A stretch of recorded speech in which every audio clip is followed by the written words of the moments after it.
We welcome you to Bethany today. If you're visiting with us, we just give you a special welcome today. Some information on the inside of your bulletin that we encourage you to read through. This might be helpful. Just a note, out in the foyer there, out in the lobby, there's a welcome desk out there. If you stop in, we have a gift for you. And also, after the service, we are out in the there is a special time of fellowship through those double doors in the back for our Connection Cafe. And we have a special honoring of Mike and Linda Barnett today. They are heading for the south. I guess it was too cold up here. Anyway, they have served here in this congregation for a number of years now, and we are just really going to miss them. They're a special part of this body. So we'd like you to have a chance to kind of say goodbye to them. And Mike will be heading out, starting work down there. Linda will be staying here until they sell the house. So we just really appreciate them and miss them. So we encourage you to this special cake for them in the back. It's been a full week. Every trip went home to be with the Lord this week. And we were talking back in our, I think he's leading a prayer class, we're talking about prosperity today. And, we were just thinking about how rich we are because of Jesus and what he's done for us. And how wonderful it is that you can get to the end of your life here and realize that in some ways it's just beginning.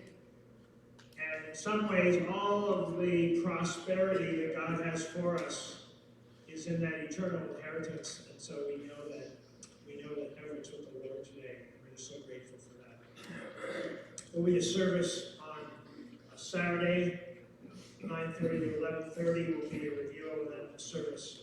We're looking at probably 11:30. We'll send out an email, but at this point, it looks like that's what the times for the service will be. So, how many had a chance to share the gospel this week? 1, 2, 3, 4, 5, 6, 7, 8, about 9 people. I see 9 hands. It's the most important thing you can tell someone. There's a God out there who loved them enough to come and give his life for them. And so the gospel is all of the good news that God is pursuing all of us and is desiring to restore that broken relationship that sin brought between us and him. So if you're here today and you're not living in relationship with your God, this God that created you, it's only a prayer away through the person of Christ and what he did. So we are thankful for every opportunity we have to share that good news of the gospel. Well, we have, you can read the announcements in your bulletin there, baptism coming up, and also at the end of the service, you have the prayer need. There'll be some people up here to do that. I'm going to invite Joe up for a God at Work this week, and I'm not sure which one it is, but we'll find out. Thanks, Pastor Kim. On Friday evening, we hosted a soccer camp, and if you know Cleve or Manuel, they were part of our coaching staff that came out there, and Pat Yules was out there. So we had about 40 kids that came out there, and we were at the East Bay Soccer Complex, if you know where that is, and all that's well and good. We played soccer, which is good, but really what brought us together, we were hoping to share the gospel with these kids. And one thing, there's something that happened while we were out there. So we divided up the kids up into ages, so like K through 6th grade, we did K1, 2, 3, and then the older, because they're different levels, different skills and whatnot. So we did that, and I was talking with the middle group, and there's a boy that was there. His name's Hezekiah. That's a good name, isn't it? His dad's name is Jesus. That's a good name. If your dad's name is Jesus, your something's going good, I would think. So I was telling him this story about David and Goliath, and I was giving some of the details of the facts. Goliath was probably over 7 feet tall. He had a weaver's rod for a spear, and the tip of it alone weighed 45 pounds. Like, compared to, like, if you've ever lifted weights, at a gym, that bar is about 45 pounds. That's a heavy spear. And Hezzy looked at me, he's like, is all that true? Did you make this story up? And I'm like, no, this is the truth. This is in the Bible. And it just strikes me that this is not in a far off place. This is Wausau. Little boy named Hezekiah, whose dad's name is Jesus. I don't think he'd ever heard about David and Goliath before. Isn't that something? We're not that far away from people that are very far removed from knowing God's truth. I'm grateful for the opportunity I had on Friday night to share the gospel, and a number of kids were there, a bunch of coaches from just the club teams and whatnot. So the soccer was good, we had a good time, it was enjoyable, it was a beautiful night. But most of all, I'm grateful for the gospel that gives a chance for people to have change. Even if your dad's name is Jesus, you need to have the gospel. So I'll turn that over to Pastor Kim.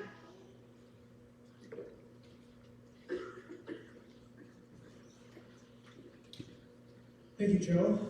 We're going to just take a moment here to pray together. I think it's always a unique opportunity when we can pray. I'm going to invite Rob today to come up and lead us in that time. And again, we invite you to pray for the Pruitt family during this week, and also for Mike and Linda as they transition. And thanks, Rob, for sharing in our prayer, and then following that, we'll receive the offering this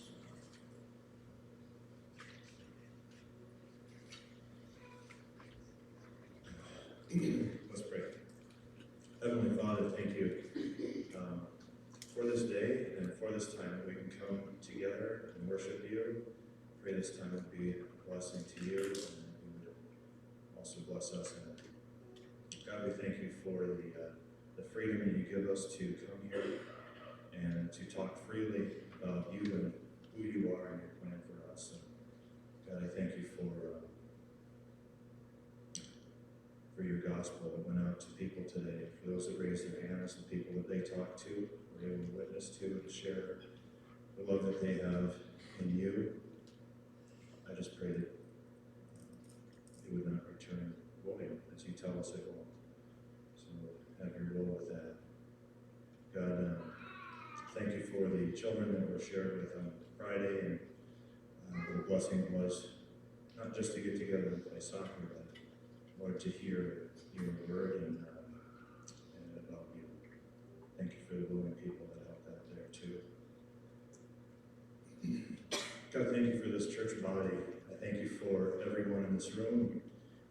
Pray for those that aren't here that will return soon in safety. God, thank you for the wedding that happened here yesterday. Elizabeth and Ethan. And I remember working with them in the youth group, and just kind of watching them grow up, and all the people that some of the people that stood up for the wedding.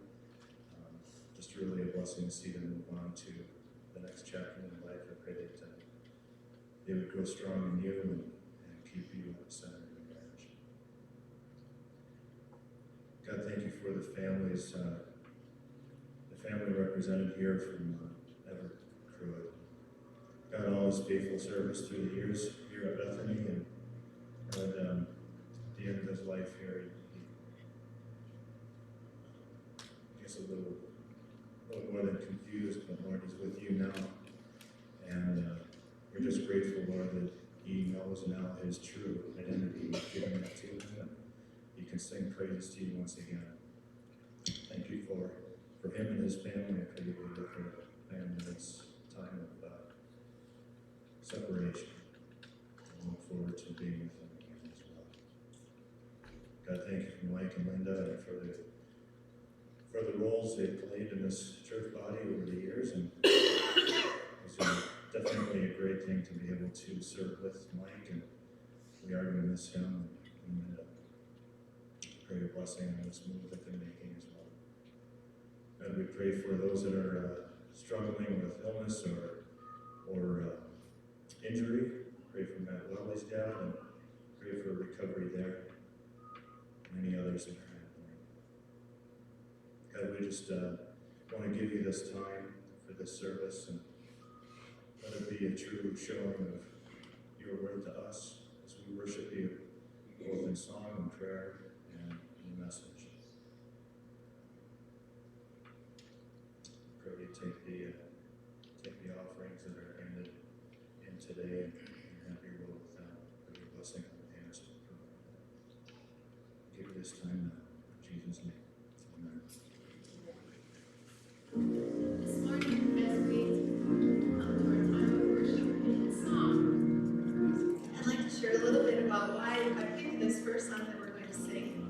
So we're doing a study before the service on Sunday mornings on the Lord's Prayer, and how each of the phrases in the Lord's Prayer is a topic that you can use for your prayer time.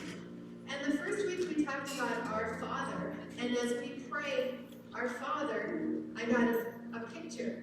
And my picture was of, from the back, I could see Jesus walking, and he was holding the hand of this little girl. And I knew when I saw that little girl was me. And so every time I pray over the summer, when I pray our Father, I see that picture of Jesus walking with that little girl, hand in hand. And this week, as I saw that picture, he talked to her. And I thought that is such a picture of my life, accepting the Lord at age 6, and yet living a life of fear and insecurity as a young girl. I still knew that Jesus was there, holding my hand, and how he did a miracle in my life of resurrecting my spirit and transforming me. It is so much my story. And I love that picture this morning. We all have a story, and to me that picture is my story of Jesus walking, holding my hand, and talking to me and leading me all the way. And so this chorus of this song came to me this week as I was praying, and I would like to sing that song this week with you.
death and life, we are confident and covered by the power of your great love.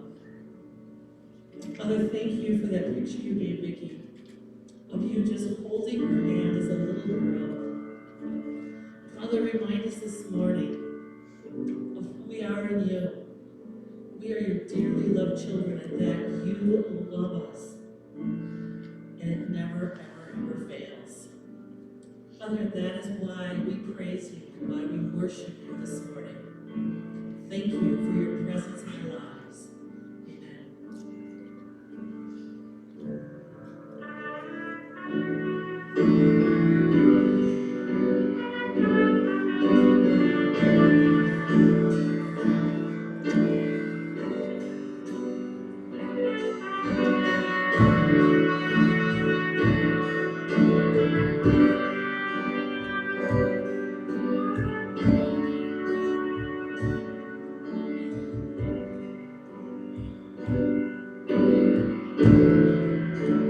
Worthy of every song we could ever sing, worthy of all the praise we could ever bring, worthy of every breath we could ever breathe, we live for you.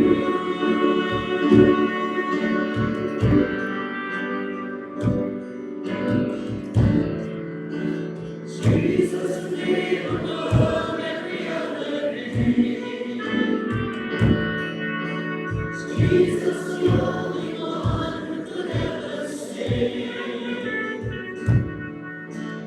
Worthy of every breath we could ever breathe. We live for you. We live for you.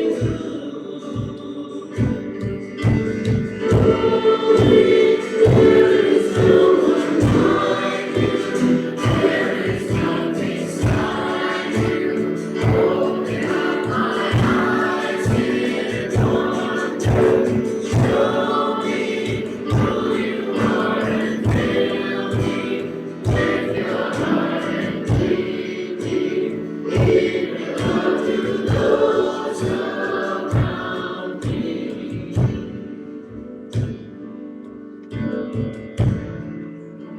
Jesus, the name above every other name. Jesus, the only one who could ever save. Worthy of every breath we could ever breathe. We live for you.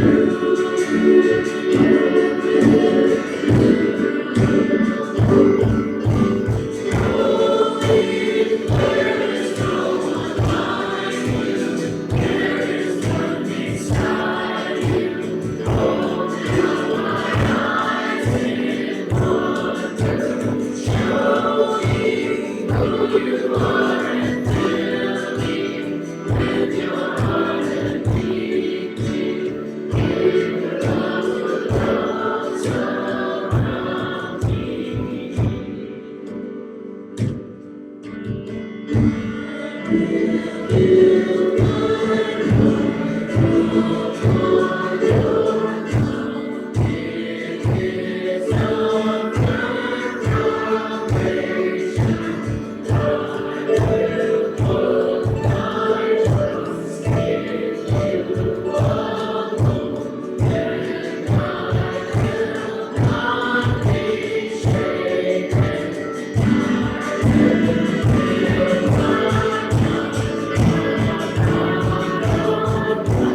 to invite Annie to come up and read some scripture. And when I read this particular scripture as you hear it, you might be a little bit like me and not really like it. I'll get a microphone for you. I don't like this scripture. There's things in it that are just not right. I would like to edit it, but I don't think you're supposed to do that anymore. So, I don't think you ever do. But Annie, I'll turn over to you. 2 Kings, chapter 5. That's where we'll start. Now Naaman was commander of the army of the king of Aram. He was a great man in the sight of his master and highly regarded, because through him the Lord had given victory to Aram. He was a valiant soldier, but he had leprosy. Now bands from Aram had gone out and had taken captive a young girl from Israel, and she served Naaman's wife. She said to her mistress, "If only my master would see the prophet who is in Samaria, he would cure him of his leprosy." Naaman went to his master and told him what the girl from Israel had said. "By all means go," the king of Aram replied. "I will send a letter to the king of Israel." So Naaman left, taking with him 10 talents of silver, 6,000 shekels of gold, and 10 sets of clothing. The letter that he took to the king of Israel read, "With this letter I am sending my servant Naaman to you, so that you may cure him of his leprosy." As soon as the king of Israel read the letter, he tore his robes and said, "Am I God? Can I kill and bring back to life?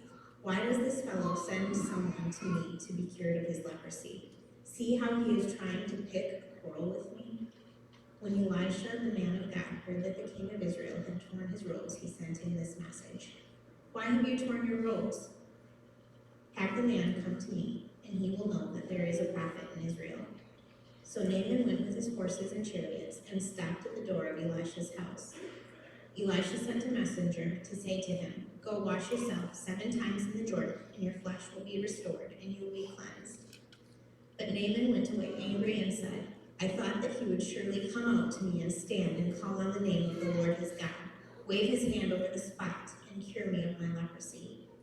Are not Abana and Pharpar, the rivers of Damascus, better than any of the waters of Israel? Couldn't I wash in them and be cleansed?" So he turned and went off in a rage. Naaman's servants went to him and said, "My father, if the prophet had told you to do some great thing, would you not have done it? How much more then when he tells you, 'Wash and be cleansed'?" So he went down and dipped himself in the Jordan 7 times, as the man of God had told him, and his flesh was restored and became clean like that of a young boy.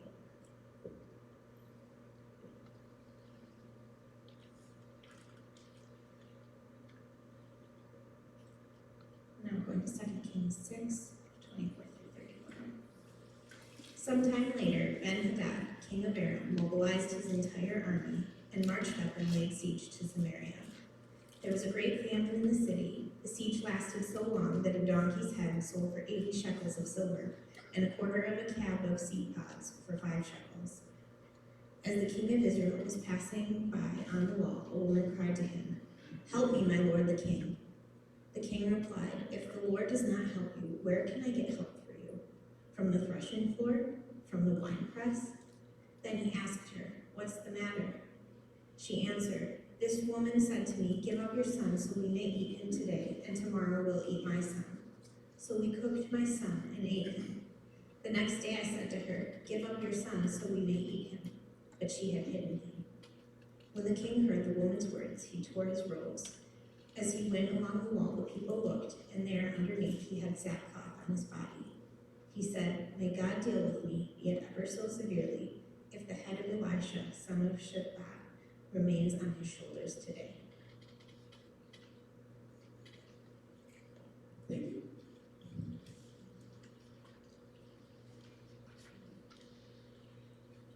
Well, that's a happy start to your Sunday morning message. Well, this weekend at Bethany, there's a lot of life happening, wasn't there? A lot of stuff happening. There's soccer camp, which was a lot of fun. We had a wedding here. Praise God for 2 lives coming together, and a testimony that is how God works. And we say goodbye to Everett. I didn't know Everett. like some of you probably knew him. But I've seen some of the pictures, and I know that his imprint is on this church. Whether or not I even knew it doesn't really matter even. His imprint is on our church. So we can praise God that life is happening through the people of Bethany in a lot of different ways. And all these things point to a God that is working. Praise Him for that. We're going through some values, but the value we're looking at today is honor and how we might honor and value unconditionally everyone. And that sounds great, doesn't it?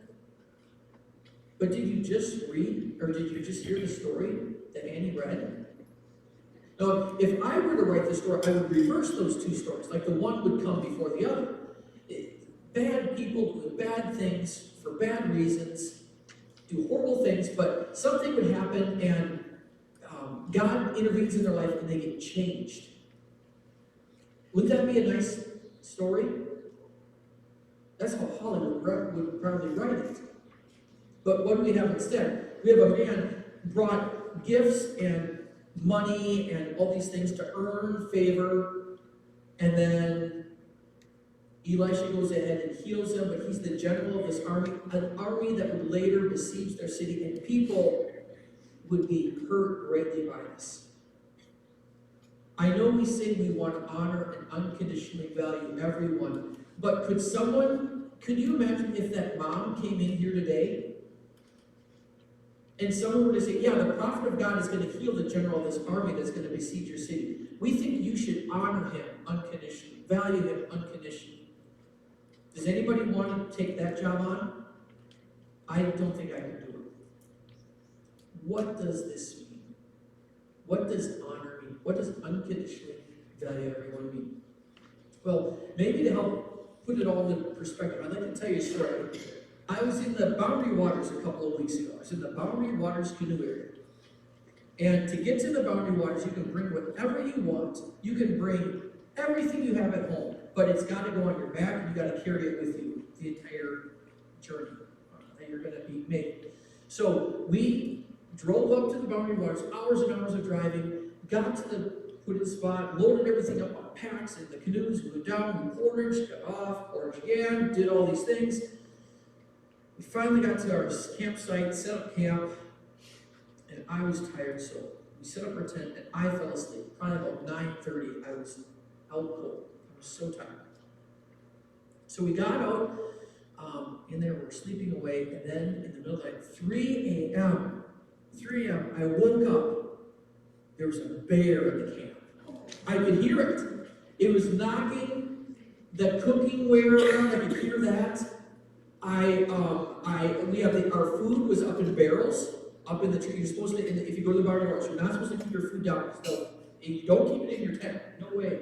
You put it up in barrels, and I could hear those barrels being rattled around. So he could just barely tap it, but he couldn't pull it down. And so the bear was apparently going away from our camp. So nobody used the toilet right now. All right. So that's a whole other story. But we're not going to go there. So he goes away. Then he came back. The bear came back.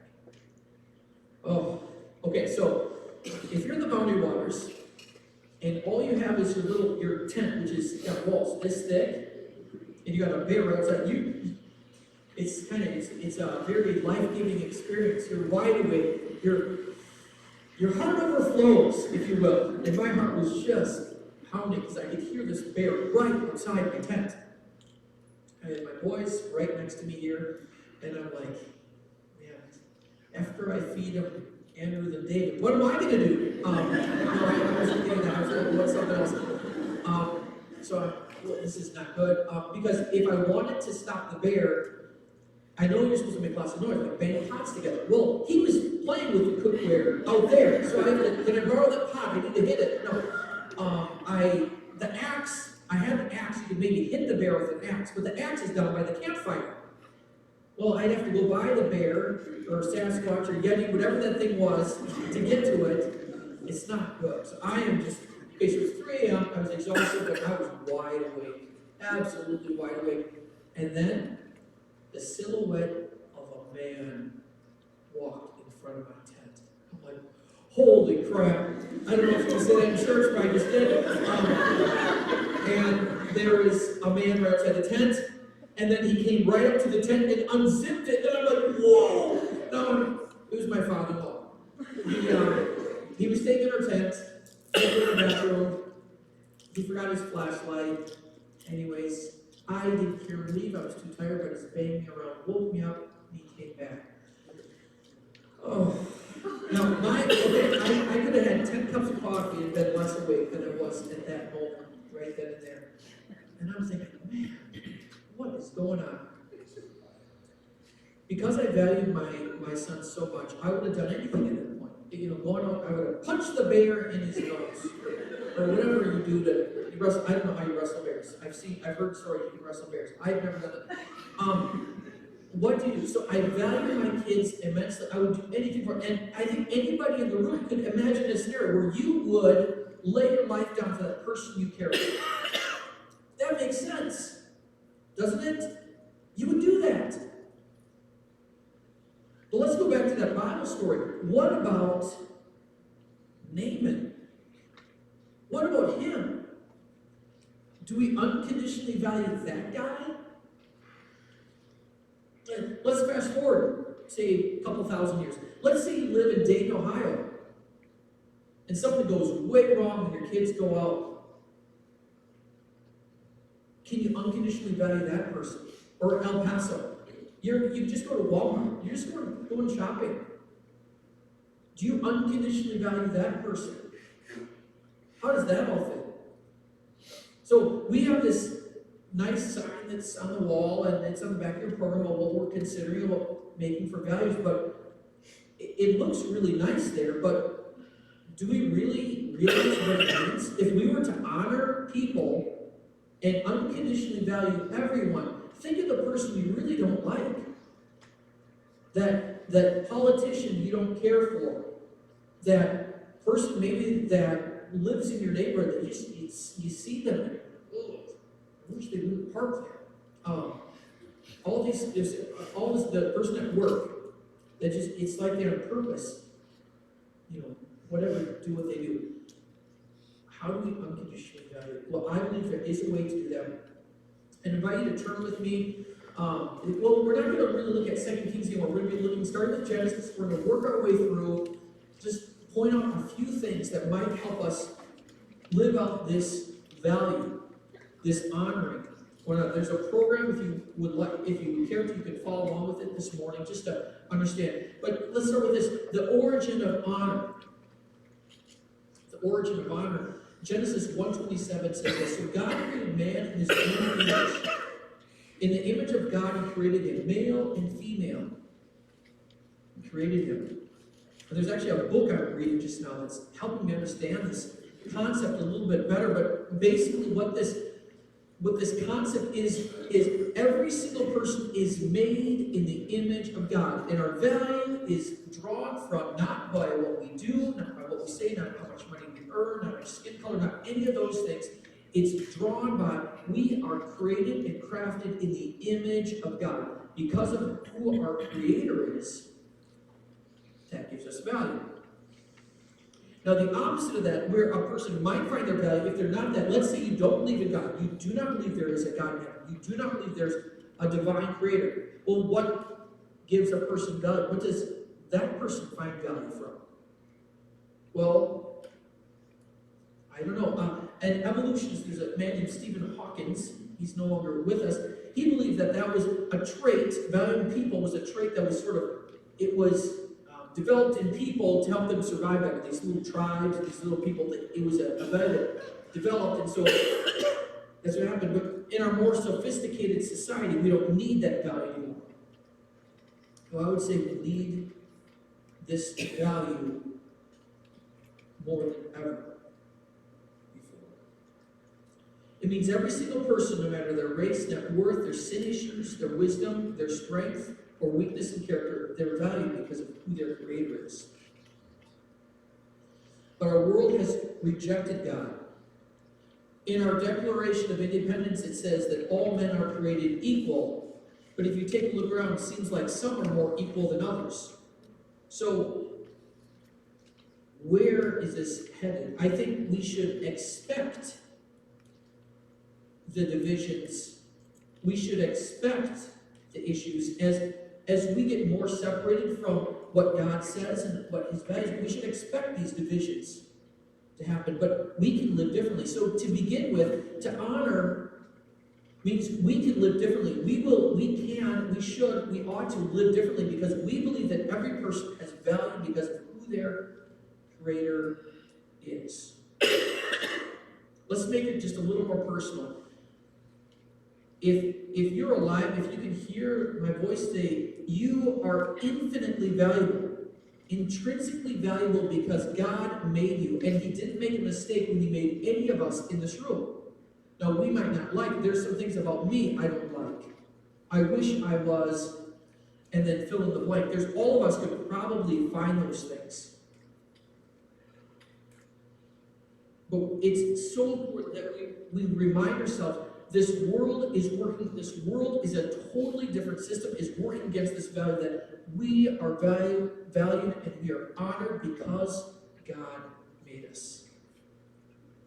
You are valuable. You are precious.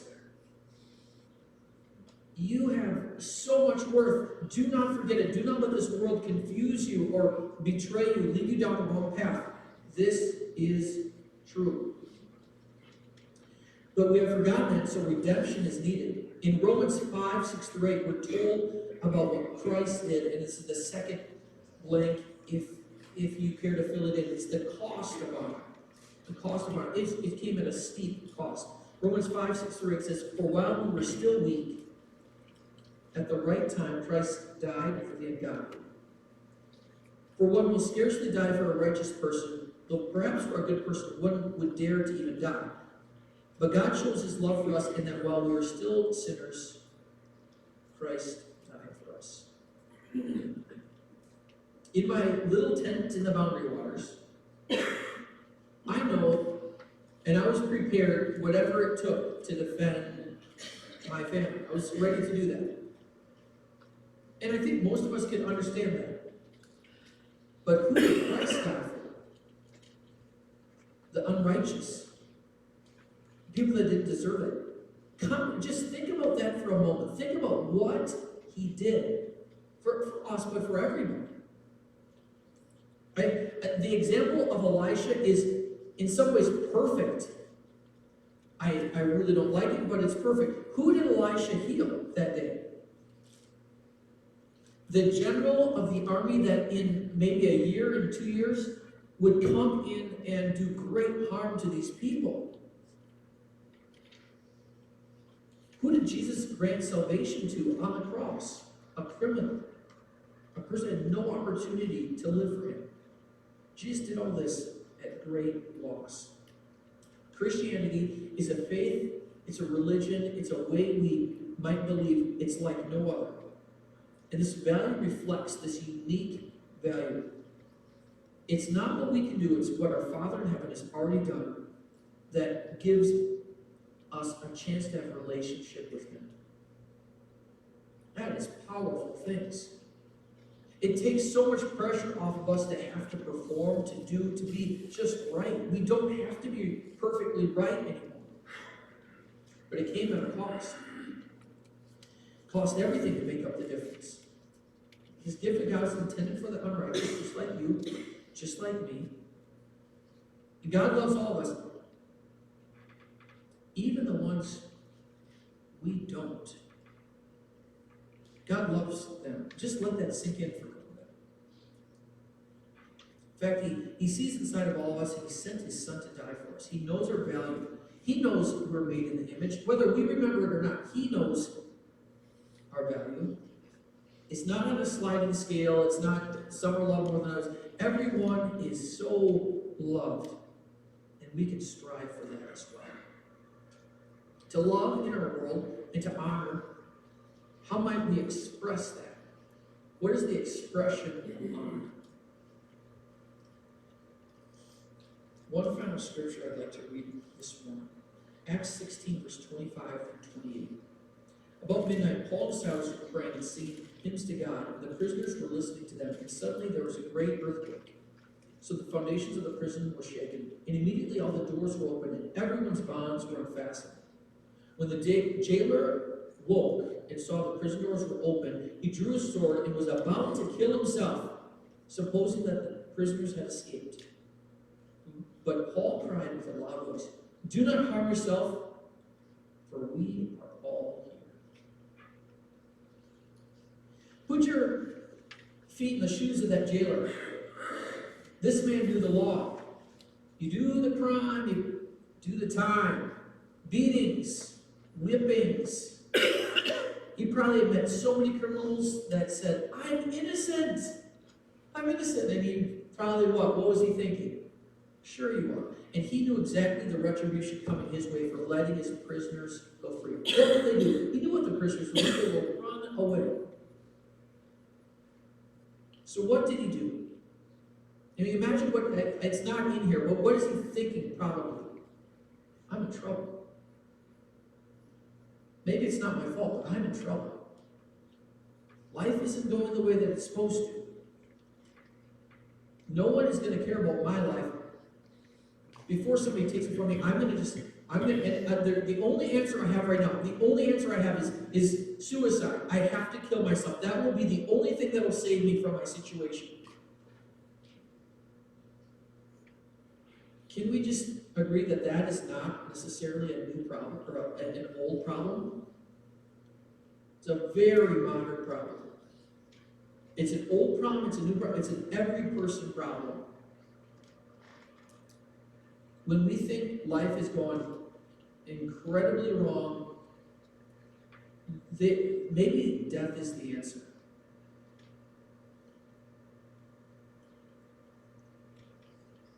I believe in that moment the Holy Spirit spoke to Paul. He said, wait, your life is worth more than that. Don't let this moment define you. Don't end it here. There's more to it. The Holy Spirit was speaking truth into Paul, and he listened to that voice, and he shared it with someone he didn't even know. He didn't know the jailer. He may have been beaten by the jailer. I don't know. A man with whom he had no relationship and no reason to reach out to. He reached outside of himself. He expressed the honor and the value that he had. And lives fundamentally began to change because they saw value where it didn't exist before. This is the gospel. This is what the gospel does. The gospel rewires inside of our hearts and minds, our lives, so that we start seeing people, we start seeing ourselves, we start seeing everything around us different. Even the person think of that person we really don't care for. The things they say are just wacky. The things they do drive you nuts. God loves that person. And a person that is seeking to live on honor will seek to do that. They'll live out this honor. We can choose to see the image of God in others. We can hear God's truth. To do that, I believe we might need to turn off the noise. If you listen to NPR or Fox, whichever side you're on, if you're listening to it too much, I believe that it's easy to get distracted from God's voice because you'll hear that too loud. If you're on your Twitter, on your Facebook too much, you'll just be thinking about what everybody else is doing and not what God is doing. We can turn that off. One of the things I feel bad about last Sunday is I was still kind of mentally in the boundary waters. Last week, I didn't, at least publicly, pray about those families in El Paso and Dayton. Man, we got to be praying for this. We got to care about. We have to invite the Holy Spirit to always be speaking to us all the time, continually, to live this out. And I'm going to give you one God-sized task, or not God-sized thing to do. You can't do this. I'm just going to tell you right now, you can't do this. I'm going to tell you to do something that you cannot do. I want you to try to do this. We're told that when Jesus was here on earth, he came to us full of grace and full of truth. He was full of grace and truth. So when I try to live out my life, I try to live with grace and truth. I try to bring grace and truth to my life. But typically what I bring is all grace or all truth. Meaning, grace, it's fine. Don't worry about it. We got it covered. Or truth, I'm sick of this. You're done. Cut them off. What Jesus did is he's full of grace and truth. So just a quick example of that, when the woman was caught in adultery, you remember the story? What happened? So everybody's got rocks in their hand. We're going to get this lady. What are they going to do? They're going to throw the rock. So he sent all kinds of grace her away and said, nope, whoever has the first, who's without sin can throw the first stone. So everybody drops the rock, full of grace. But the story doesn't end there. What does he do? What does he go tell the lady? Go now. Leave your life of sin. He was full of grace, full of truth in every situation that he faced. Our calling, I believe, if we're going to live out this value, is to invite the Holy Spirit into our life so that we can bring full grace and full truth in every situation that we face. Now when I say it's impossible, it really, it's God-sized. Only God can do that through us. So how can we do that at home? There's people, because we know each other best, we know how to push each other's buttons best. I know, I see in my family, sometimes, man, the attributes I most don't like about myself, I see popping up in the people, and I'm like, oh, it's coming from me. But we want to live at home better, right? What about at the church? Sometimes I think church people are harder to work around than the world, because the world, we expect them to be rotten, bad people. They don't know Jesus. But when Jesus people treat us poorly, then we're like, well, what's going on? And I think you need maybe even more grace at church sometimes than you need out there. Because you don't expect to need it here. The final thing, though, is in our community. Man, right next door to us, every single one of us are people that need this grace and truth. They haven't heard it, they haven't seen it. It'll surprise them. That's what living out this value is. It's doing all those things. Taking us just way back to the beginning, we are made in the image of God. That gives each and every one of us value. It came at great cost to us because of what Jesus did, and we can live this out. If you were to go to the Boundary Waters today, like if you could somehow, if we could put you in a helicopter right now, we could fly you up there and drop you in, and I can tell you right now, there is a beaver on Pawnee Lake that is busy building his lodge. He's out there. There's a balloon that's probably swimming across that lake right now. And it's all sorted. God has this thing sorted.